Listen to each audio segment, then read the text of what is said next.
दोस्तों आज के इस वीडियो में हम बात करेंगे नेहा आशीष तिवारी के बारे में। हमारी इनके ऊपर ये सेकंड वीडियो है। फर्स्ट वीडियो में हमने इनसे जुड़ी सारी कंट्रोवर्सी के बारे में डिस्कस किया था और अपना पॉइंट ऑफ व्यू शेयर किया था। अगर आप हमें पहली बार देख रहे हैं और नेहा आशीष तिवारी के बारे में नहीं जानते कि ये कौन है, तो आप हमारा फर्स्ट पार्ट देख सकते हो, जिसका लिंक मैंने कमेंट सेक्शन में दिया है। जहां पर आप कमेंट करते हो वहां पर मैंने पिन किया हुआ है, तो आप फर्स्ट पार्ट देख लीजिएगा, तब आपको पूरी चीजें समझ में आ जाएंगी। तो दोस्तों, नेहा आशीष तिवारी एक व्लॉगर है एंड इनके YouTube पे 1 मिलियन से ज़्यादा सब्सक्राइबर्स हैं। मैं आपको थोड़ा सा कॉन्टेक्स्ट देता हूँ इनके बारे में, ताकि आपके लिए समझना ईजी हो जाए। तो इनके एक हस्बैंड थे जिनका नाम था आशीष। उनके नाम पे इन्होंने अपना YouTube चैनल बनाया हुआ है, लेकिन अब ये जो है दूसरी शादी कर रही हैं। लेकिन जो दूसरी शादी कर रही है वो भी इंटरकास्ट मैरिज है। तो इसको लेके बहुत सारी कंट्रोवर्सीज इनके नाम पर स्टार्ट हुई थी कि भाई सेकंड मैरिज कर रहे हो, वो भी आप इंटरकास्ट मैरिज कर रहे हो, और आप उसे नाम दे रहे हो कि मैं अरेंज मैरिज कर रहे हो। तो लोगों ने इनको बहुत ट्रोल किया इस बात पे कि लोगों को आपने बेवकूफ़ समझा हुआ है क्या कि आप इंटरकास्ट मैरिज कर रही हो, वो भी सेकंड मैरिज, और हो ही नहीं सकता कि वो अरेंज मैरिज हो। तो बहुत सारी बातें इनके बारे में हुई, जिसके ऊपर स्टैंड लेते हुए इनके भाई ने बहुत लोगों को कॉपीराइट स्ट्राइक भी दिया, और बहुत सारे लोगों को उन्होंने ऑनलाइन आकर के धमकियां भी दी कि जो मेरी बहन के बारे में गलत बोल रहा है। बहुत सारी चीज़ें ट्रोलर्स को बोली। इस टाइम तक तो चीज़ें बहुत सही थी, ये अपनी बहन का सपोर्ट ले रहे थे, अपनी बहन को डिफेंड कर रहे थे ऑनलाइन आकर के, और इनकी बहन भी बहुत ज़्यादा जोश में थी, बहुत ज़्यादा आप बोल सकते हैं कि गुस्से में थी कि मुझे ट्रोल क्यों किया जा रहा है, मैं तो एकदम राइट हूँ, मैं एकदम सही हूँ। अभी न्यूज़ निकल करके आ रही है कि नेहा आशीष तिवारी का एक्स्ट्रा मैरिटल अफेयर भी चल रहा था। कैसे चल रहा था एक्स्ट्रा मैरिटल अफेयर? इनके तो हस्बैंड की डेथ हो चुकी है, लेकिन इनका जिसके साथ अफेयर चल रहा था उसका नाम है सचिन मिश्रा। उनकी शादी हो चुकी है दोस्तों, और ये आपस में एक दूसरे को भाई बहन कहते थे, यानी कि ये उन्हें सचिन भैया कहते थे और वो उन्हें नेहा दीदी कहते थे। तो अब भाई बहनों का एक्स्ट्रा मैरिटल अफेयर सामने आया है, जिसको लेकर के सोशल मीडिया पे बहुत ज़्यादा बवाल हो रहा है। अब इसके ऊपर नेहा आशीष तिवारी ने अब तक कोई प्रतिक्रिया नहीं दी है, क्योंकि आई थिंक वो इस चीज़ से बच रही हैं। लेकिन उनके जो भाई हैं अभय, उन्होंने ज़रूर इसके ऊपर प्रतिक्रिया दी है। उन्होंने एक लाइव सेशन किया अपने सब्सक्राइबर्स के साथ में, जिसमें उन्होंने ड्रिंक करी हुई थी एंड बहुत सारी चीज़ों के बारे में उन्होंने बात करी। लेकिन साथ ही साथ उन्होंने इस चीज़ को एक्सेप्ट किया कि हाँ, मेरी बहन का एक्स्ट्रा मैरिटल अफेयर था, वो भी एक मैरिड इंसान के साथ में। नेहा आशीष तिवारी, जो कि आयरन लेडी के नाम से जानी जाती हैं, जो कि हर बार अपनी वीडियो में ये कहती हैं कि मुझे किसी से फ़र्क नहीं पड़ता, मुझे समाज से फ़र्क नहीं पड़ता, मैं अपनी लाइफ जीती हूँ अपनी शर्तों के हिसाब से। अब समस्या ये आ गई है कि उनका उन्हीं के सो कॉल्ड भाई के साथ में एक्स्ट्रा मैरिटल अफेयर हो गया है। दोस्तों, बहुत सारे लोग आप में से रिक्वेस्ट कर रहे थे कि इसके ऊपर वीडियो बनाइए, अपना पॉइंट ऑफ व्यू शेयर कीजिए। देखिए, पहली बात तो ये सिचुएशन बहुत ही ज़्यादा कॉम्प्लिकेटेड है, और जिस तरीके से ये सामने आई है दोस्तों, तो ये बहुत ज़्यादा शॉकिंग है। बहुत सारे लोग इसमें नेहा को डिफेंड कर रहे हैं, बहुत सारे लोग इसमें सचिन को डिफेंड कर रहे हैं। लोग कह रहे हैं कि नेहा सिंगल थी क्योंकि 4 साल से उसकी लाइफ में कोई नहीं था, तो वो बहक गई। कुछ लोग कह रहे हैं कि नेहा वॉज वेल अवेयर कि सचिन शादीशुदा है एंड उनके फैमिली टर्म्स भी काफ़ी अच्छे थे, उनको अच्छे से पता है कि इनकी शादीशुदा ज़िंदगी है, तो उन्होंने फिर भी ये सब जानते बूझते अफेयर किया, तो इसमें वो गलत है। तो मैं बस इतना कहूँगा कि इसमें दोनों ही गलत है दोस्तों, बिकॉज दोनों की कंडीशन को अच्छे से जानते थे। ऐसा नहीं था कि किसी ने झूठ बोल दिया कि हाँ मैं मैरिड नहीं हूँ और फिर अफेयर कर लिया एंड बाद में खुलासा हुआ कि वो तो मैरिड था। नेहा वॉज वेल अवेयर कि सचिन मैरिड है, और सचिन को भी अच्छे से पता था कि नेहा की क्या कंडीशन है, लेकिन फिर भी दोनों का अफेयर चल रहा था, which is very very wrong, क्योंकि इससे आप अडल्टरी बोलेंगे, इससे आप चीटिंग बोलोगे। दूसरी बात जो कि सबसे ज़्यादा शॉकिंग है, और बहुत सारे लोगों का यही मानना है कि नेहा आशीष तिवारी जो वापस से शादी करने वाली हैं, उस चीज़ से नाराज़ होकर जो सचिन है उसने अब ये सब चीज़ें जो है सामने लाई हैं लोगों के, बिकॉज सचिन ही था जिसने ये पूरा मैटर सामने लाया कि नेहा का उसके साथ में अफेयर है। जैसे ही उसने सोशल मीडिया पे वीडियो लोगों के सामने लाया, ये वीडियो बहुत ही तेज़ी से वायरल हुआ। फिर उसने और 3 से 4 वीडियो इस टॉपिक के ऊपर बनाए, ताकि इसके ऊपर हम हाइप ले सकें, एंड उस हाइप के चक्कर में बहुत सारी ट्रोलिंग भी सचिन को झेलनी पड़ी, एंड उनकी जो वाइफ है वो भी बेचारी बहुत रोते हुए, उनके भी वीडियोस सामने आए हैं। लेकिन the most funny part of this entire controversy is कि सचिन को इतनी गालियां पड़ने के बावजूद भी व्लॉग बनाया जा रहा है। यानी कि वही वाली बात होगी कि इज्जत चली जाए लेकिन पैसा जरूर आना चाहिए, क्योंकि उसको पता है कि इस टाइम लोग जो है गाली देंगे, लेकिन फिर भी इंगेजमेंट आएगी तो पैसा कमाऊंगा। तो आप सोच सकते हो कि किस तरह का माइंडसेट है उस बंदे का। साथ ही साथ नेहा आशीष तिवारी के भी ब्लॉग्स आ रहे हैं, बार बार वो एक ही बात कह रही है कि किसी के कम्युनिटी पोस्ट को देख करके मेरे को कुछ मत बोलो, मेरी लाइफ में बहुत बड़ी खुशी आने वाली है। खुशी ये आने वाली है कि उनकी एंगेजमेंट हो चुकी है, और अब बहुत ही जल्दी उनकी शादी होने वाली है, और शादी भी ऐसे इंसान से होने वाली है जो कि अनमैरिड है।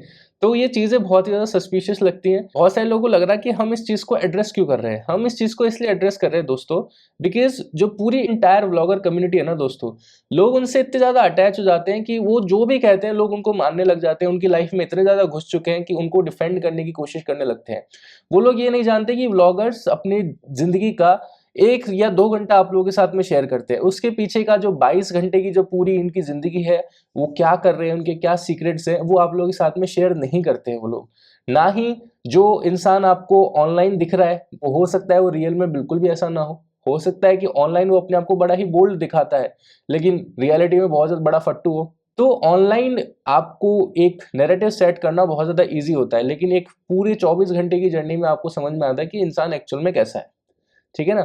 ऐसा बहुत बार आपने देखा होगा, जैसे अब मैं एक एग्जांपल देता हूँ, बिग बॉस का घर है, बहुत सारे सेलिब्रिटीज हैं, जैसे कि एक हिंदुस्तानी बाबू बहुत ज्यादा पॉपुलर हुए थे, तो ऑनलाइन तो ऐसा लगते थे कि भाई इनसे बड़ा गैंगस्टर कोई नहीं है, ये तो हर किसी को जो है डरा सकते हैं, धमका सकते हैं। लेकिन जब वो बिग बॉस के घर में आए, लोगों ने 24 घंटे उन्हें देखा, तो उनको समझ में आया कि यार इतना कोई दम नहीं है इस बंदे में। एंड फिर बिग बॉस के बाद वो कहीं खास दिखे भी नहीं। तो एक नैरेटिव सेट करते हैं व्लॉगर्स अपने बारे में कि हम तो ऐसे हैं, हम सच्चाई की मूरत है, हम बहुत अच्छे हैं, हमसे कोई गलती हो ही नहीं सकती। लेकिन at the end of the day वो भी इंसान है। सेम चीज जाती है नेहा आशीष तिवारी के साथ में, जो कि अपने ब्लॉग्स में दिखाती है कि यार मैं सबसे सही हूँ, मेरी कोई गलती नहीं है, मैंने बहुत कुछ सहा है, मैंने बाउंस बैक किया अपनी लाइफ में, ऐसा वैसा। लेकिन उस 2 घंटे के व्लॉग के बाद में जो 22 घंटे की उसकी लाइफ है, उसमें वो क्या करती है, किस तरह से अपनी लाइफ को जी रही है, वो हम लोग नहीं जानते हैं। तो जब ये चीजें एकदम से पाइल अप होकर आप लोगों के सामने आती हैं, एक तरह से एक एक्सपोज वीडियो बन के, तो आप लोग थोड़े से शॉक हो जाते हैं कि यार ये एक्चुअल में हुआ क्या। समझ रहे हैं आप मेरी बात। तो व्लॉगर्स को आप लोग जो देखते हैं, आपको बहुत एंटरटेनमेंट फील होता है, लोग आप कनेक्ट करते हैं उनसे। लेकिन हमेशा एक चीज आप ध्यान रखिएगा कि कोई भी व्लॉगर हो, चाहे कितना ही बड़ा हो चाहे कितना ही छोटा हो, 100% ऑथेंटिक या 100% ओरिजिनल कोई नहीं होता। बिकॉज सबको पता होता है कि हम जो बोल रहे हैं, हम कैमरा पे बोल रहे हैं, उसको लाखों लोग देखने वाले हैं। तो ऑब्वियसली वो उस तरह से प्रिटेंड नहीं करते जैसे कि वो रियल लाइफ में है। तो वो फेकनेस हमेशा रहती ही है, बिकॉज वो एक फिल्टर लगाने की कोशिश करते हैं अपनी बातों के ऊपर। तो जो व्लॉगर आपको ये कहे कि मैं सत्यवादी हूँ, मैं बहुत ही राजा हरिश्चंद्र की औलाद हूँ, तो फिर समझ जाइए कि ये कुछ झोल है यहाँ पर। ठीक है ना। तो सेम गोज विथ नेहा आशीष तिवारी, जो कि अपने वीडियोस में कह रही थी ये चीजें, तो जो असलियत थी वो भी सामने आ गई कि भाई उनका एक मैरिड इंसान से अफेयर था। अब इस पूरे मैटर में गलत तो दोनों ही इंसान है, लेकिन इन दोनों की वजह से सफर कौन कर रहा है? सचिन की वजह से सफर कर रही है उसकी बीवी, एंड नेहा आशीष तिवारी की वजह से कौन सफर कर रहा है? उसकी फैमिली। अभय उसका भाई है, वो सफर कर रहा है। और पूरी फैमिली को बोला जाएगा कि यार देखो कैसी फैमिली है तुम्हारी, बहन का ऐसा चल रहा है। और उनको बोला जाएगा कि यार देखो कैसी फैमिली है तुम्हारी, तुम्हारे तो हस्बैंड का एक्स्ट्रा मैरिटल अफेयर चल रहा है। तो लोग अपने मजे के लिए, अपने शौक के लिए ये नहीं देखते हैं कि यार हम क्या कर रहे हैं। दोनों को ही पता है कि हम व्लॉगर्स हैं, सोशल मीडिया पे काम करते हैं। जब ये चीजें हम लोगों के साथ में शेयर करेंगे, इसके ऊपर इस तरह की प्रतिक्रिया आएगी, व्यूज एंड सब्सक्राइबर्स क्या है दोस्तों, मिल जाएंगे। लेकिन वो कमेंट में गाली लिख के जा रहे हैं, तो फिर क्या ही मतलब ऐसी इंगेजमेंट का और ऐसे सपोर्ट का। लेकिन लोग समझते नहीं है, लोगों को सिर्फ पैसा कमाने से मतलब है। ब्लॉगर्स आधी से ज्यादा चीजें आपको झूठ दिखाते हैं। बहुत सारे ब्लॉगर्स को आपने देखा होगा कि रोज नई गाड़ी ला रहे हैं, नई बाइक ला रहे हैं, लेकिन मोस्टली वो रेंट पे होती हैं या दुबई से इंपोर्ट करी होती है कि 6 महीने बाद वापस भेजनी होती है। तो इस तरह की जो चीजें होती है ना दोस्तों, ये एक नैरेटिव सेट किया जा रहा है आप लोगों के सामने कि व्लॉगर्स बहुत ज्यादा, जितने भी व्लॉगर्स हैं ना, जितने भी हैं, सब के सब, जितने भी मैं आपको बता रहा हूँ आज से 6 साल पहले से लेकर आज तक के, या तो सब के सब एक्सपोज हो चुके हैं कोई ना कोई रीजन की वजह से, या सबकी रीच डाउन हो चुकी है, बिकॉज लोगों को समझ में आ गया कि ये साफ साफ लोगों को बेवकूफ बना रहे हैं। तो व्लॉगर्स के ऊपर भरोसा मत करो। मैं तो यही बोलूंगा कि सबसे जो बेवकूफ, सबसे ज्यादा जो शानी और सबसे ज्यादा जो मैनिपुलेटिव कम्युनिटी है यूट्यूब पे, वो व्लॉगर्स है।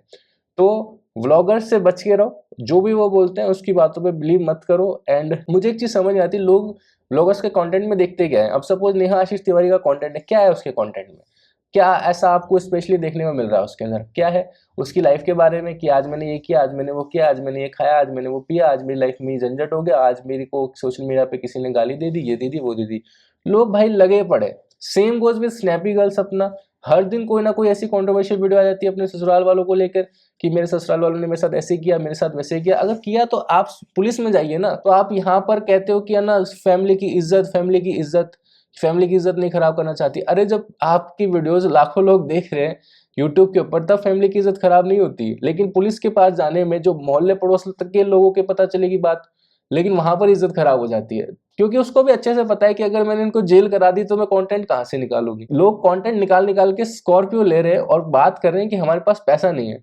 तो ये पैसा आ कहाँ से रहा है? वो पैसा आप ही की वजह से आ रहा है, बिकॉज आप वीडियोस देख रहे हो, मिलियंस ऑफ व्यूज दे रहे हो उनको, पैसा कमा रहे हैं, कोलैबोरेशन कर रहे हैं 1.5-2 लाख रुपए के, और आप लोगों को मैनिपुलेट करते हैं। तो व्लॉगर्स सिर्फ आपको मैनिपुलेट करते हैं, आपके इमोशंस के साथ में खेलते हैं। कभी आपको कुछ नैरेटिव सेट करेंगे, आपको जैसे ही लगेगा कि यार नहीं ये बंदा गलत है, एक बंदी गलत है, फटाक से एक इमोशनल सी वीडियो आ जाएगी और आपके इमोशनल साइड को ट्रिगर कर देंगे। फिर आपको लगेगा नहीं यार इतनी भी बुरी नहीं है, फिर आप वापस से उन्हें देखने लग जाओगे। फिर आपको लगेगा कि नहीं यार ये तो फेक है, थोड़ा सा आपका जैसे ही इंटरेस्ट डिक्लाइन होने लगता है, फिर एक कंट्रोवर्सी हो जाती है, फिर आप वापस से देखने लग जाते हो। तो व्लॉगर्स का कंटेंट यही है कि हर 1 महीना 2 महीना में कंट्रोवर्सी करते रहना, जिससे कि जो ऑडियंस है जो कि हमें देख के बोर हो गई है, उसको मसाला मिलता रहे। कुछ लोगों को ये मसाला देखने में मजा आता है तो एंजॉय करते हैं, लेकिन ये जो मसाला है ये आपकी सोच को खराब कर रहा है, बिकॉज आप जिस नैरेटिव के साथ में बेवकूफ बन रहे हैं, आपको एक्चुअल में पता ही नहीं कि वो सही है गलत है, चाहे वो सिर्फ कंट्रोवर्सी व्यूज के लिए की गई हो, और कुछ टाइम बाद वो सही हो जाती है। अब ऐसी ही कंट्रोवर्सी फ्लाइंग बीस्ट के साथ में हुई थी डिवोर्स को लेकर के। पहले तो हुआ कि डिवोर्स होने वाला है, डिवोर्स होने वाला है,